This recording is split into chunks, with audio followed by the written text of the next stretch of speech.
নেপালে বন্যার কবলে কেমন আছেন অভিনেত্রী অপু বিশ্বাস? নেপালের গিরং পোর্টে কাদা পানির আঘাত, সিসিটিভিতে ধরা পড়ল ধ্বংসযজ্ঞ।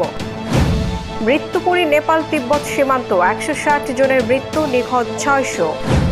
নেপালের প্রকৃতির তাণ্ডবে ভেসে গেল বিশালাকার পাথর। হাতুড়ি পেটাচ্ছে রোবট, পার হচ্ছে কঠিন বাধা। দর্শক শুনছিলেন শিরোনাম, এবার বিস্তারিত।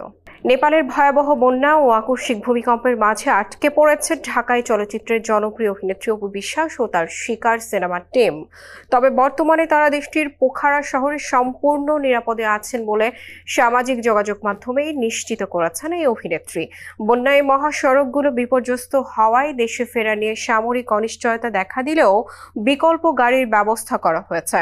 এমন দুর্যোগপূর্ণ পরিস্থিতিতে ভক্তদের উদ্বিগ্ন না হয়ে নিরাপদে সন্তানের কাছে ফেরার জন্য সবার কাছে চেয়েছেন দোয়া।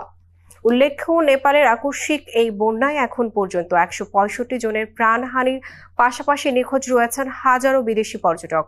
নেপালের ভয়াবহ বন্যা পরিস্থিতিও আটকে পড়া এই অভিনেত্রীর সবশেষ অবস্থার বিস্তারিত থাকছে এবারের প্রতিবেদনে। নেপালের ভয়াবহ বন্যা পরিস্থিতির মধ্যে আটকা পড়েছেন ঢাকাই চলচ্চিত্রের অভিনেত্রী অপু বিশ্বাস ও তার সিনেমার টিম। তবে তারা বর্তমানে নিরাপদে আছেন বলে জানিয়েছেন অভিনেত্রী নিজেই। 26 আগস্ট সামাজিক যোগাযোগ মাধ্যমে দেওয়া এক পোস্টে অপু বিশ্বাস বলেন, নেপালে আকস্মিক ভূমিকম্প ও বন্যায় শত শত বিদেশি পর্যটক নিখোঁজ হওয়ার খবর পাওয়া যাচ্ছে। আমরা শিকার সিনেমার টিম বর্তমানে নেপালে অবস্থান করছি। আমরা দেশটির পোখারাতে নিরাপদে আছি। তবে পোখারা থেকে নেপালে যাবার হাইওয়ে রাস্তায় ভয়াবহভাবে বিপর্যস্ত হয়েছে। জানতে পেরেছি মাসখানেক সময় লাগবে এই রাস্তা ঠিক হতে। আমাদের গাড়ি ঠিক করা হয়েছে।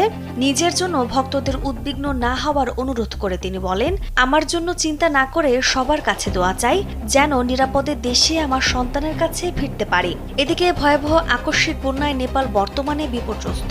দ্য গার্ডিয়ানের বরাতে জানা গেছে, বৃহস্পতিবার দেশটির কর্তৃপক্ষ জানিয়েছে প্রাথমিকভাবে মৃতের সংখ্যা 165 জনে দাঁড়িয়েছে। এ ঘটনায় 1000 জনেরও বেশি মানুষ নিখোঁজ হয়েছেন, যাদের অধিকাংশই পর্যটক। নিখোঁজদের মধ্যে ভারত, মার্কিন যুক্তরাষ্ট্র, যুক্তরাজ্য, অস্ট্রেলিয়া ও কানাডার শত শত নাগরিকও রয়েছেন। চোখের পলকে ধেয়ে আসা দানবীয় কাদা পানির স্রোতে মুহূর্তেই তলিয়ে গেল চীন নেপাল সীমান্তের গিরং পোর্ট। সিসিটিভি ফুটেজে দেখা যায়